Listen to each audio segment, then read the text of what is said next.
Ignacio Torrete había tomado la misión de Sonomoro con un grupo de seguidores y mató a 3 misioneros del lugar. Un testigo contaría luego que ese 20 de marzo de 1737, el padre Manuel Bajío le preguntó: «¿Por qué me matáis, pues, Ignacio?».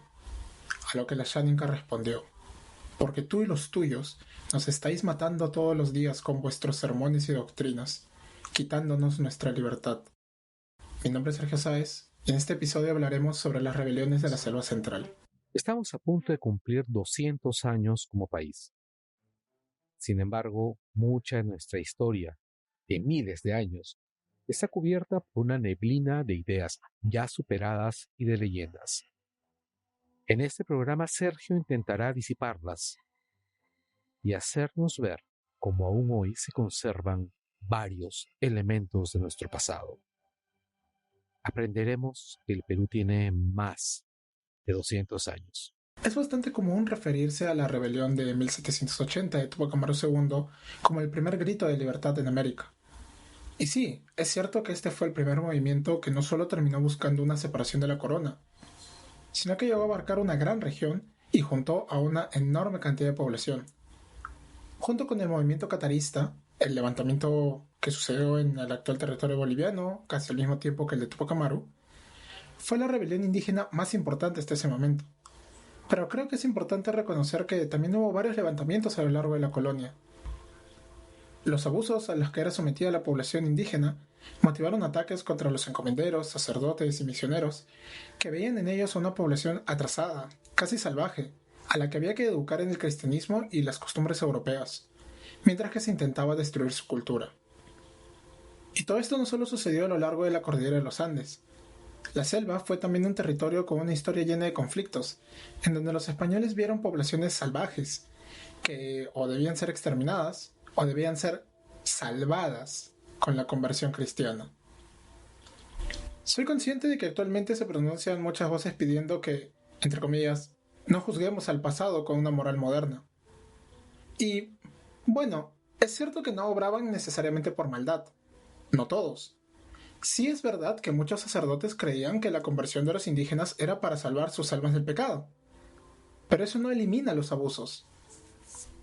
Los investigadores Santos Granero y Barclay señalan lo siguiente, y lo cito: «La intensa instrucción religiosa, la erradicación de formas tradicionales de interacción social, el debilitamiento intencional de los vínculos locales de lealtad política, la imposición de un nuevo sistema de autoridades, la implantación de nuevas actividades económicas y los intentos permanentes por desacreditar a los líderes y agentes mágicos religiosos se cuentan entre los mecanismos más usados para lograr los objetivos de aculturación». A la postre, esta actitud tuvo un efecto opuesto al deseado. Los indígenas de la selva rechazaban por completo los sistemas de dominación. Y estos comentarios de Santos Granero y Barclay no dejan de ser ciertos hoy en día. Aún vemos cómo, con la excusa del progreso, se busca silenciar y criminalizar a aquellas comunidades que solo piden que se respeten sus tierras y que no contaminen sus recursos. No olvidemos lo que pasó en Bagua hace poco, o que en plena pandemia por el coronavirus se propuso que la construcción de plantas de oxígeno sea a cambio de que dejen entrar la minería a ciertas comunidades. Estando cerca del bicentenario de la Declaración de la Independencia, recordemos pues a quienes se levantaron contra la opresión, quienes sacrificaron sus vidas por la libertad de sus pueblos y que impidieron que por siglos la selva central se mantuviera como esa región inhóspita, inconquistable y peligrosa para los colonizadores.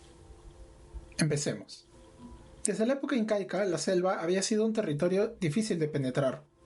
El cronista Vázquez de Espinosa menciona que Pachacútec sometió algunas poblaciones al este de Tarma, pero el territorio nunca llegó a estar bajo el dominio imperial.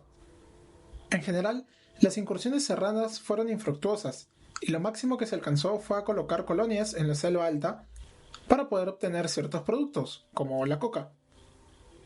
Luego de la conquista, los españoles también intentaron hacerse de estos territorios, lo que motivó una serie de levantamientos que iniciaron en el siglo XVI. Por ejemplo, los jíbaros de la selva norte destruyeron varias instalaciones españolas, mientras que los chipivos y los cocamas atacaron varios lugares en el Guayaga, llegando a librarse de los colonos en 1698. Pero también hubo varias experiencias lamentables. En 1619, los záparos de los ríos Pastaza y Morona se rindieron luego de años de luchas y unos 4.000 de ellos fueron conducidos a la misión de Borja, en donde sufrieron tantos abusos que, pocos años después, solo 1 de cada 10 había sobrevivido en las encomiendas. En el caso de la Selva Central, el primer gran conflicto empezó en el siglo XVII y tuvo como motivo Cerro de la Sal, ubicado actualmente en Villarrica, Oxapampa. Esta es una gran mina a la cual acudían muchos grupos étnicos para recoger la sal que utilizarían para todo el año. El sitio funcionaba como un recurso multiétnico, que no era propiedad de ningún jefe ni de ningún pueblo, y sobre el cual se fundamentaban las redes de intercambio de la región. En 1645, varias expediciones españolas intentaron apoderarse del lugar porque pensaron que el sitio también era una fuente de oro. Los ayánicas atacaron a la expedición en el río Perené, sobreviviendo solamente 2 españoles, quienes terminaron uniéndose a ellos. Otra expedición, comandada por Francisco Bohórquez, llegó con 46 españoles a Quimiri, actual La Merced, y atacó a los ayánicas comandados por un indio llamado Santuma. Bohórquez se encontró luego con Francisco Villanueva, uno de los sobrevivientes del ataque de Perené, y decidieron aliarse. Unos meses después atacan el pueblo de Bitoc, robando ganado, alimentos y mujeres. Esta rebelión es sofocada por el virrey conde de Salvatierra, quien los manda a la cárcel chilena de Valdivia. Estas primeras rebeliones terminaron por detener a las misiones franciscanas, pero unos años después Manuel de Viedma las retoma y comienza a registrar territorios nunca antes visitados por los españoles. Se sirve de los conivos como guías, prometiéndoles correrías, o sea, ataques, contra los piros, quienes eran sus rivales. Viedma recomendaba que, y cito, se dediquen a ir, en busca de los indígenas, con algunos hombres, sacándolos de las quebradas y montes, quemándoles las casas para que no tengan tanta facilidad de volverse. En 1685 recomienda que se ocupe militarmente el Cerro de la Sal, para poder controlar a los indígenas que dependían de este recurso para subsistir. Pero el proyecto no se concreta. La idea regresaría en 1716, pero los indígenas continúan determinados a no dejar que las expediciones entren en sus tierras. ¿Y por qué los dejarían? Para misioneros y exploradores, los indígenas no tenían agencia propia, no podían pensar por sí mismos y debían ser guiados. Este es, justamente, el pensamiento que llevó a tantos conflictos, porque nunca hubo un intento por comprenderlos. Solo se buscaba explotar sus recursos, como el Cerro de la Sal, y los indígenas terminaban siendo sirvientes, obligados a trabajar en las chacras, obrajes, en la construcción de caminos y como guerreros. Las misiones franciscanas impulsaron conflictos interétnicos, pedían capturar a los indígenas y los forzaban a salir de sus pueblos. En 1687, el padre Viedma reporta que los ayánicas de San Joseph de Sibini se rebelan, dejan la misión y rechazan el contacto con los extranjeros. Ese mismo año, los piros atacan la expedición de Viedma y lo matan. Eran los mismos piros que fueron atacados por los conivos que guiaron a Viedma unos años antes. A lo largo de los años se siguieron sucediendo ataques ayánicas hacia los misioneros. Huancabamba y Quimiri en 1694, Metraro en 1718 y Pichana en 1719 y 1721. Pero estos ataques no terminaron con las misiones. Francisco de San Joseph fundó la misión ayánica de Quimiri, la misión Yanesha de Cerro de la Sal y las reducciones de Posuso y Cuchero, además de la misión de Sonomoro. Para crearlas atraían a los indígenas con regalos, quienes iban voluntariamente por herramientas, pero luego se les impedía irse con el uso de las armas. En otras palabras, eran secuestrados.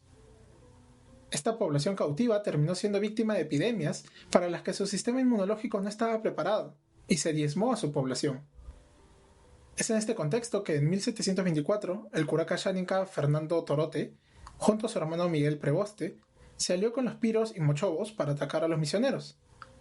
Fernando termina huyendo y su rastro se pierde. Pero 3 años después, su hijo, Ignacio Torote, inició la rebelión que comentamos al inicio de este episodio, y que empezó luego de una epidemia de gripe que se cobró la vida de muchos niños. Ignacio Torote atacó matando conversos, quemando iglesias y destruyendo imágenes religiosas en Catalipango y Sonomoro. Era lógico, la cristiandad fue la excusa con la cual se colonizó sus tierras y se secuestró a su gente. Los misioneros tuvieron el apoyo de Seabar, cacique de los conivos. Él mismo manifestó que, y cito, su ánimo era ser cristiano como lo fue su padre, a quien mataron los simirinches en la guerra que les movió para vengar la muerte del padre Vietma.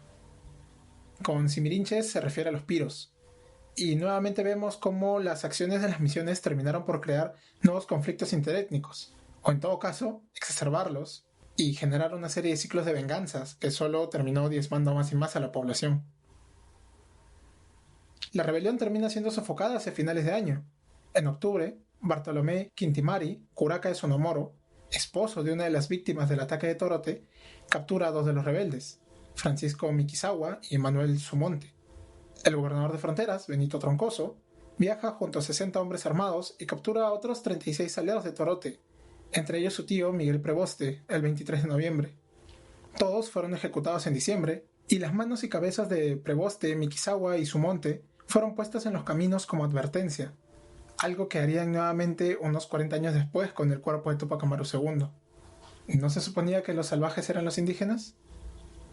Ignacio Torote nunca sería capturado y su rastro se pierde en la selva. Curiosamente, su destino es similar al del dirigente del mayor levantamiento indígena de la región, Juan Santos Atahualpa. Juan Santos llegó a Quizopango, en el alto río Chimaqui o Chimá, desde el Cusco, guiado por el piro Bisabequi. Este pueblo había sido el lugar de reasentamiento forzado de muchos asháninkas del Gran Pajonal, esa gran meseta que se eleva sobre la selva, rodeado por los ríos Pichis, Pachitea, Ucayali, Perene y Tambo, y que constituye la tierra tradicional de los asháninkas de la selva central. Quizopango, un sitio casi inexpugnable a días de las misiones del Perene y el Chanchamayo, es el lugar elegido por Juan Santos para convocar a todos los pueblos a que se unan a su rebelión, ese mes de mayo de 1742. Se ha especulado mucho sobre qué dijo en ese discurso, pero Stefano Varese, pionero en los estudios sobre la historia xánica, nos dice que, y cito, «Pensemos más bien en una tácita comprensión entre Juan Santos y los pobladores Campa del río Shimá, un entendimiento apoyado sobre la similitud de la propia condición de hombres sometidos a un ordenamiento totalmente ajeno a la propia voluntad y tradición cultural». Bueno, de la vida de Juan Santos no sabemos casi nada. Los franciscanos escribieron sobre su pasado, pero ninguno es fuente de primera mano y especularon bastante con la reconstrucción de la vida del que consideraban que era un criminal. Se le acusa de huir del Cusco luego de matar a un jesuita, pero no hay denuncias ni ningún otro documento que lo corrobore. Por otro lado, sí es probable que haya sido educado por jesuitas en el Cusco, y que estos sabían de su ascendencia noble, algo que el mismo Juan Santos clamaba, pero que, nuevamente, no se puede corroborar. Además, decía en sus discursos con los franciscanos que había viajado a Europa y Angola. Luego de su convocatoria en Quizopango, Juan Santos envía emisarios pidiendo que los pueblos se reúnan en el Gran Pajonal. Los indígenas abandonan Perené, Cerro de la Sal, Chanchamayo y el N y atienden a su llamado. Junto con los ashánicas también llegan yaneshas, piros, chipivos, conivos, toda la selva central desde el Ucayali, Pachitea, Pampa de Sacramento hasta el Urubamba. Entre los indios que apoyan a Juan Santos estuvieron Santa Bangori, curaca de Quizopango, Seabar, que estuvo al mando de piros, mochopos y conivos, Mateo de Asia, curaca de Metraro y teniente de Juan Santos, y Perote, un capitán conivo. Cuando el mes siguiente lo va a visitar el padre Santiago Vázquez, Juan Santos le dice que ha venido a organizar su reino de indios, mestizos y negros comprados. Sucesivas entrevistas confirman que se ha nombrado Apuinca, que es cristiano, que predica y que quiere expulsar a españoles y negros. ¿Y por qué rechazaban estos últimos? Existía una antipatía hacia ellos porque los esclavos negros eran usados para vigilar, castigar y luchar contra los indígenas. La explotación colonial generaba, nuevamente, otro conflicto de razas. Los emisarios negros que regresan del Gran Pajonal llegan asustados, porque los indios los quieren matar. Pero Juan Santos se opone a la violencia. Incluso llega a abandonar Quizopango para rescatar a unos negros que iban a ser asesinados en Sabiroski. En general, Juan Santos busca una solución pacífica.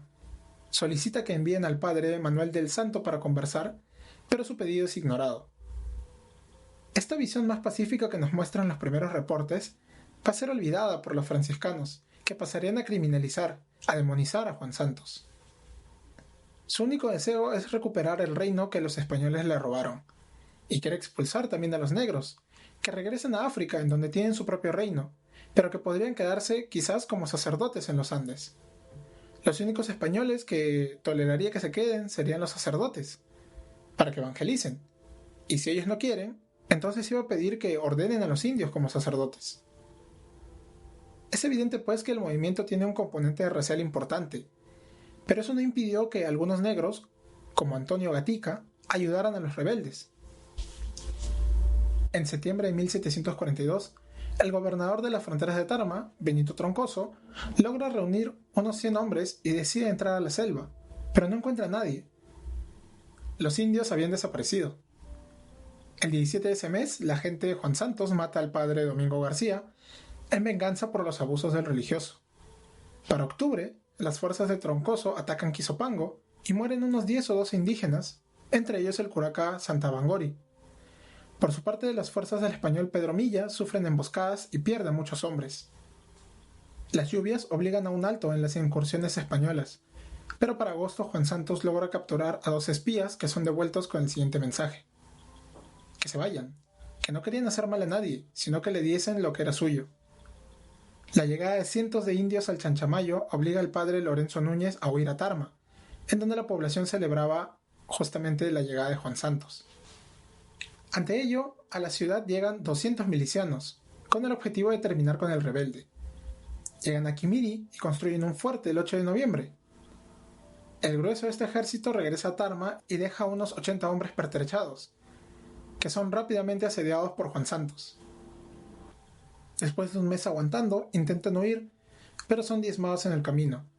Cuando Troncoso llega con los refuerzos en enero, no puede cruzar el río porque las fuerzas de Juan Santos ya habían cortado todos los puentes y se ve obligado a regresar. Esta sería la estrategia de la rebelión: nunca enfrentarse en combate abierto, acosar a las tropas españolas, abandonar las misiones y moverse en el bosque, que ellos conocen muy bien.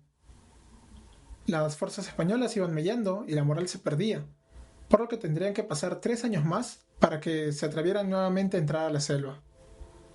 Para enero de 1746 nombran jefe de operaciones a José de Llamas, marqués de Menahermosa. Llamas entra por Huancabamba con 200 hombres y Troncoso hace lo mismo por Oxapampa con 350. El clima y el acoso de los indios hacen estragos en las expediciones, y se ven forzados a retirarse habiendo perdido hombres sin haberse enfrentado en combate a las fuerzas de Juan Santos ni una sola vez. Las constantes victorias rebeldes atrajeron a varios indios serranos que huían de Tarma y se unieron a la rebelión. Para evitarlo, el 20 de agosto de 1746, el virrey ordena construir un fuerte en Chanchamayo y otro en Oxapampa. Ordena seguir también una táctica de acosos luego de 4 años de derrotas constantes por parte de las fuerzas irregulares de Juan Santos. Aún así, las fuerzas españolas seguían sin comprender el alcance de la rebelión. Pensaban que solo habían unos 500 indios a las órdenes de Juan Santos Atahualpa, cuando en realidad la rebelión contaba con el apoyo de toda la selva central y de los que vivían en la frontera serrana. Luego de unos cuantos ataques a franciscanos en 1747, se tiene un pequeño periodo de calma, hasta que las conspiraciones de Huarochirí, Cante y Lambayeque de 1750 terminan con la ejecución de varios líderes en Lima y con la huida de otros hacia la selva. Esto motiva a los españoles a preparar una segunda expedición, con Llamas a la cabeza, pero que vuelve a fracasar rotundamente.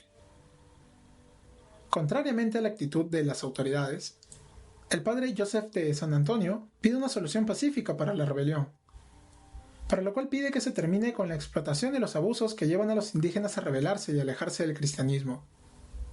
Su pedido cae en saco roto, y para 1751, las fuerzas de Juan Santos retoman Sonomoro, Mazamari, Pangoa y Satipo. La última acción de Juan Santos sería la toma de Andamarca, actualmente en Concepción, en 1752. En agosto parte con 500 hombres y capturan a los párrocos del lugar.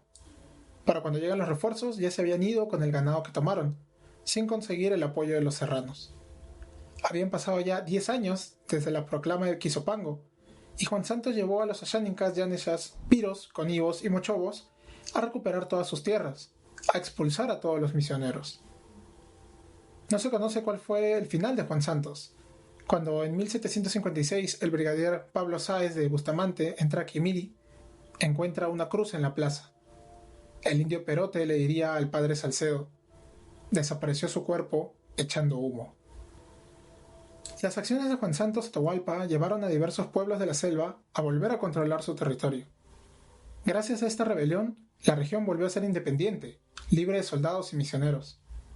Hubo algunos intentos, sí, pero por más de un siglo los pueblos de la selva expulsaron a los colonizadores. Es más, la rebelión resonó en toda la selva y en 1766, Roncato, quien había participado de la rebelión de Juan Santos Atahualpa, dirigió a los setebos, chipibos, conibos, cachibos, ayánicas y piros de Lucayali contra las misiones franciscanas. Pero esta expulsión no fue una rotura total con Occidente. Nuevamente, como señalan Santos Granero y Barclay, los indígenas de la selva central habían adquirido una serie de necesidades que solo podían ser satisfechas mediante tecnologías occidentales. En los 100 años subsiguientes, los indígenas habrían de incorporar y recrear las tecnologías, adaptándolas a sus necesidades y patrones de organización social. Sería recién con Ramón Castilla que la paz de la selva central se quebró, y empezaron nuevamente a capturar indígenas para usarlos como mano de obra. Y ese fue solo el inicio de una nueva explotación. Sería luego con la explotación del caucho que los indígenas entrarían a un nuevo ciclo de abusos, uno que fue mucho más salvaje.